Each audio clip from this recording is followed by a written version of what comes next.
सर्वश्रेयस्करीं सीतां नतोऽहं रामवल्लभा।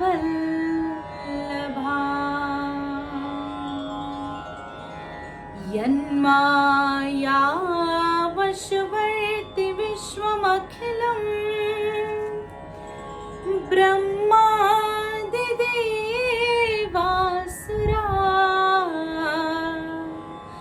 यत्सत्त्वादमृषैव भाति सकलं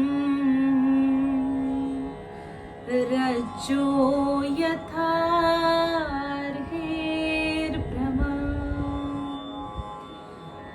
यत्पादप्लवमेकमेव हि भवां बोधे स्थितिर्षावतां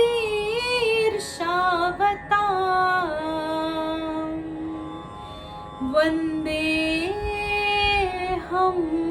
तं शेषकारणपरं रामाख्यमी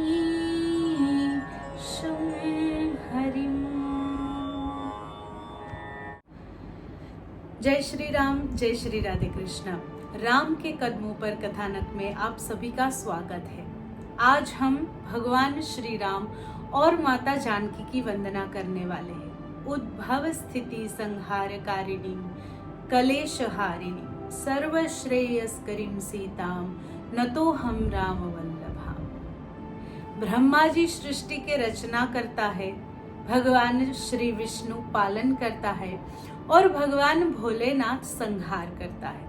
ये बात तो हम जानते ही हैं, लेकिन रचना की जो शक्ति है वो भगवती है, पालन की जो शक्ति है वो भगवती है, संहार की जो शक्ति है वो भगवती है।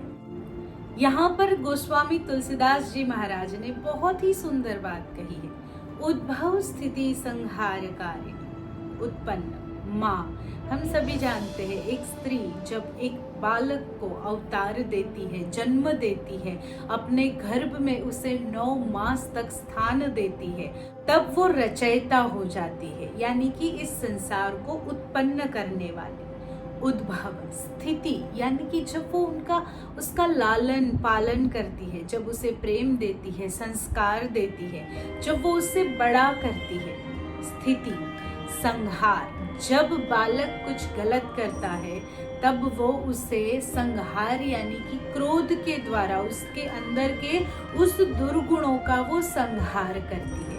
इसलिए वो उद्भव स्थिति और संहार कारिणी है।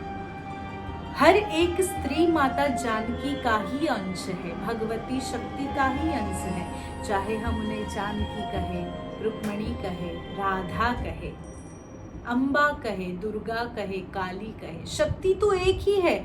बस समय अनुसार जिस अवतार की जिस प्रकार से जरूरत हुई उस प्रकार से भगवती ने अवतार धारण किए। उद्भव स्थिति संहारकारिणी कलेशहारिणी। भगवती माँ कैसी है कि वो हमारे मन के जो ताप होते हैं, जो स्त्री होती है हमारे जीवन में, चाहे वो माँ हो, बहन हो, पत्नी हो, मित्र हो। कलेशहारिणी, स्त्री में एक बहुत ही सुंदर क्षमता है कि वो सुन सकती है। कई लोग कहते हैं कि 2 औरतें जब बैठी होती है तो वो इतनी बातें करती है कि 4 पुरुष बैठे हैं तो समझ में नहीं आता। वो जितनी बातें करती है उतनी ही उसमें सुनने की क्षमता है। जब आप उससे अपने मन की बात कहते हैं, मान लीजिए कि आप अपने काम से थके हारे आए हैं, आप कई बार गुस्सा भी कर लेते हैं, तो स्त्री में वो शक्ति है कि वो सुन लेती है। वो बच्चों की बात सुनती है, माँ बाप की बात सुनती है, अपने पार्टनर की बात सुनती है। उसमें ये एक शक्ति है कि वो सुनती है और इसी वजह से वो बनती है कलेशहारिणी। यानी कि वो आपके व्यवहार से समझ जाती है कि आपको किस चीज की जरूरत है और वो आपका दुख दूर करने के लिए उस प्रकार से आपके सामने उस वस्तु को, चाहे वो कोई भोजन हो, कोई वस्तु हो, कोई बात हो, उसे आपके सामने रख देती है कि आपके मन का जो सारा ताप होता है वो दूर हो जाता है।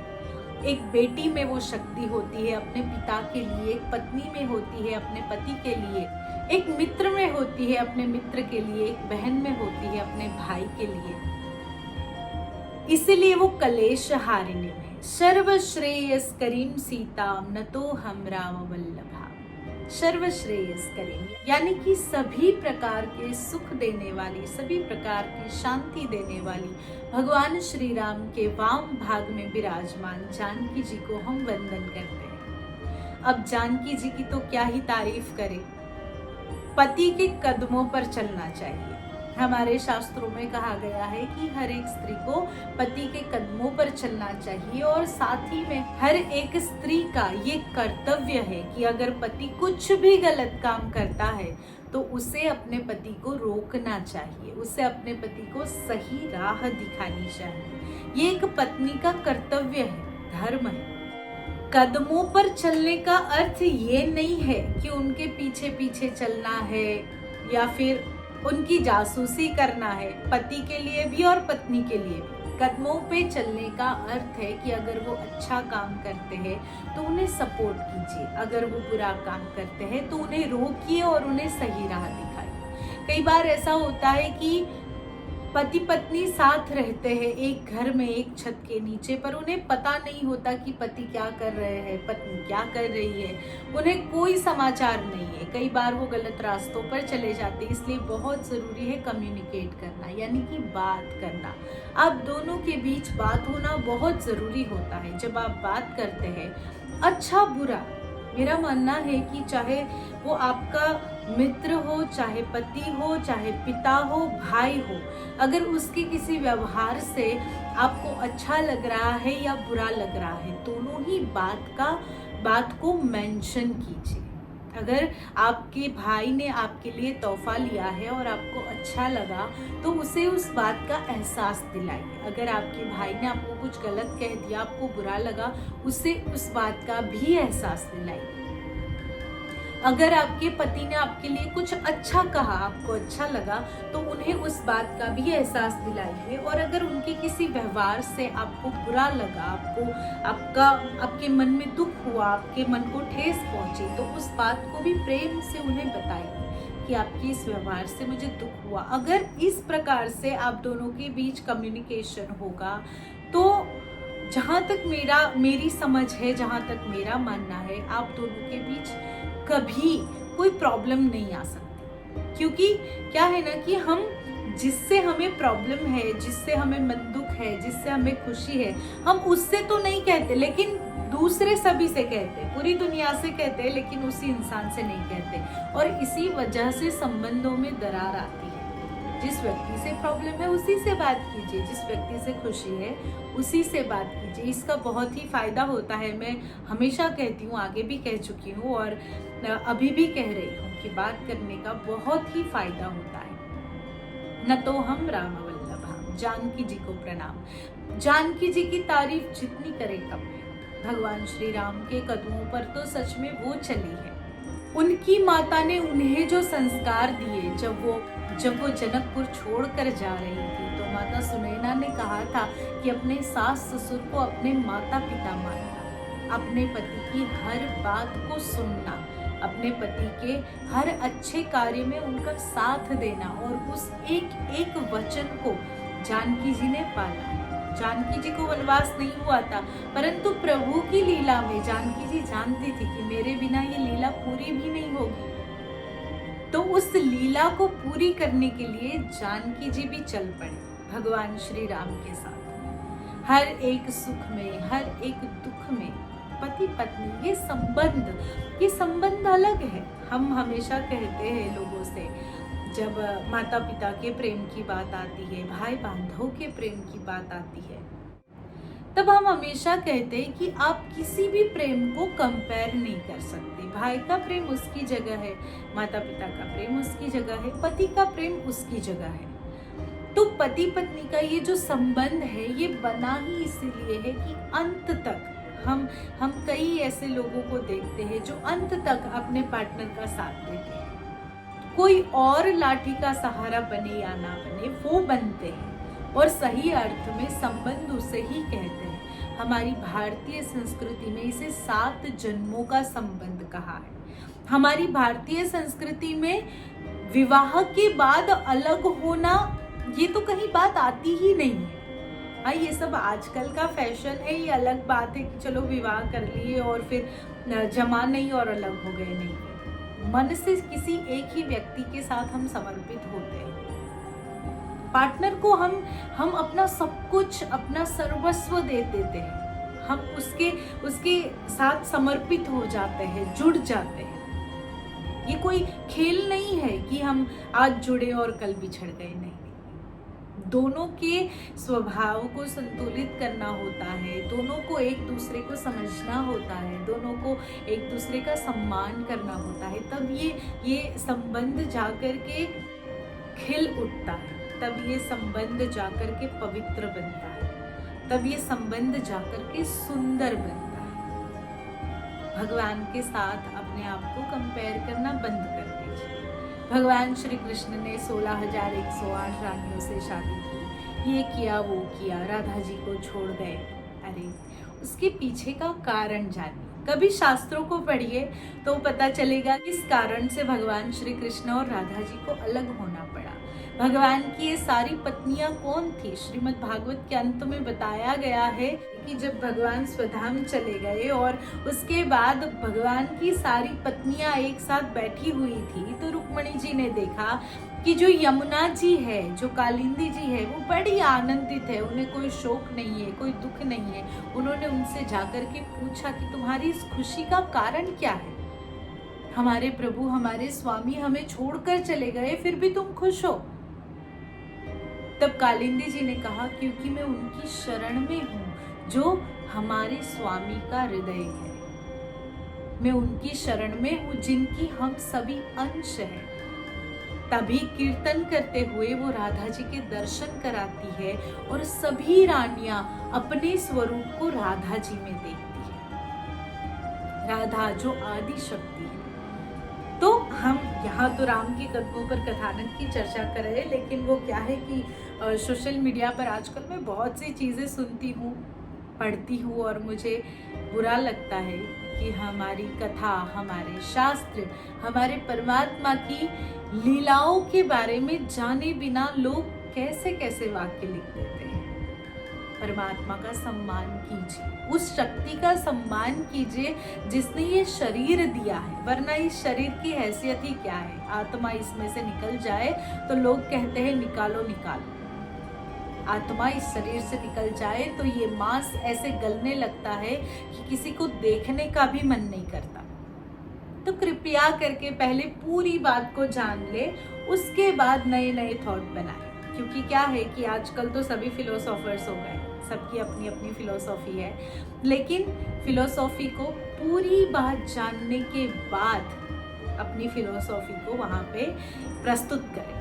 तो कभी भी कोई भी व्यक्ति आपके उस विचार पर, सुविचार पर कमी, गलती नहीं निकाल पाएगा। तो हम तो बात कर रहे हैं राम के कदमों पर कथानक की, रामायण की। तो आइए आगे बढ़ते हैं। जानकी जी, उनकी वंदना करने के बाद यन्माया वशवर्त विश्वमखिलम ब्रह्मादि देवासुरा, ऐसे भगवान की जिनका हर कोई वंदन करता है, त्रिलोक में हर कोई राम नाम। पहले तो ऐसा था कि अगर किसी को आलस भी आती थी ना तो राम कहा जाता था, किसी को छींक भी आती थी तो भगवान का नाम लिया जाता था, किसी को कोई चोट भी लग जाती थी तो भी भगवान का नाम लिया जाता था, किसी को अगर खुशी भी होती थी तो भगवान को सबसे पहले धन्यवाद किया जाता था। आजकल इंसान मैंने किया के चक्कर में उस परम शक्ति को ऐसे भूल गया है और फिर कहता है कि परमात्मा मदद नहीं कर रहा। लोग कहते हैं कि परमात्मा सुनो, हमसे कई लोग कहते हैं कि आप भगवान से कहिए कि इस कोरोना वायरस को जल्दी से यहाँ से भगाए, ये जल्दी से यहाँ से जाए। परमात्मा इतने निर्दयी क्यों बन रहे? नहीं, परमात्मा निर्दयी नहीं बन रहे।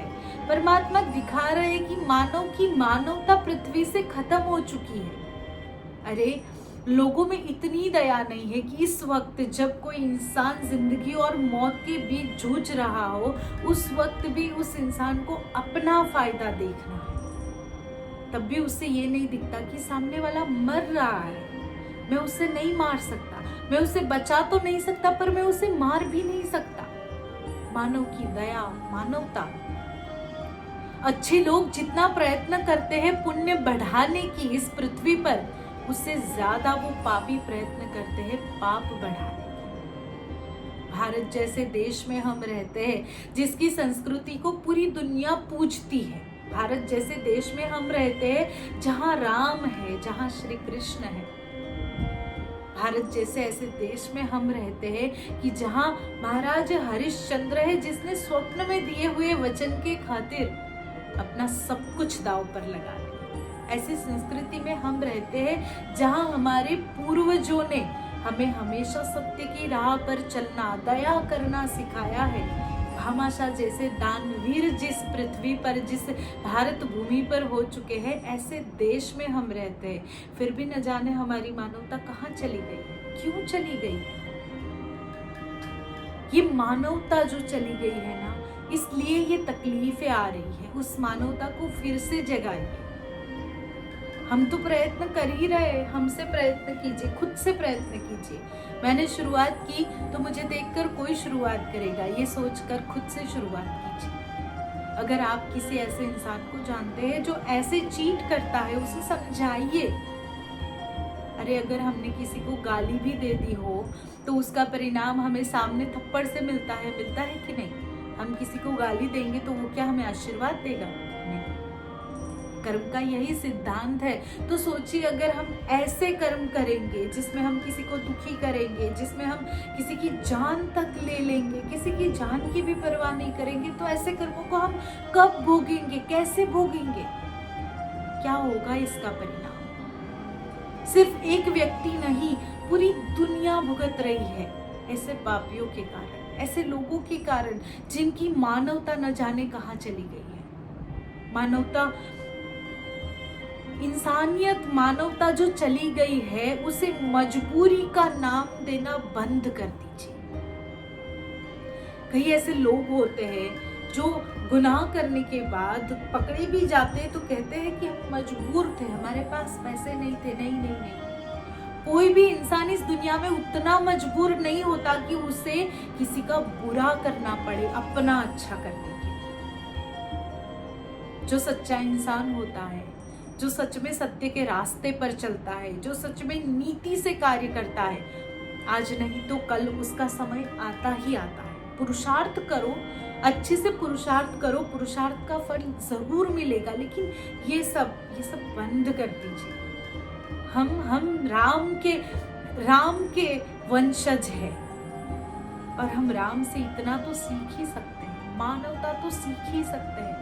न जाने ये मानवता कहाँ चली गई।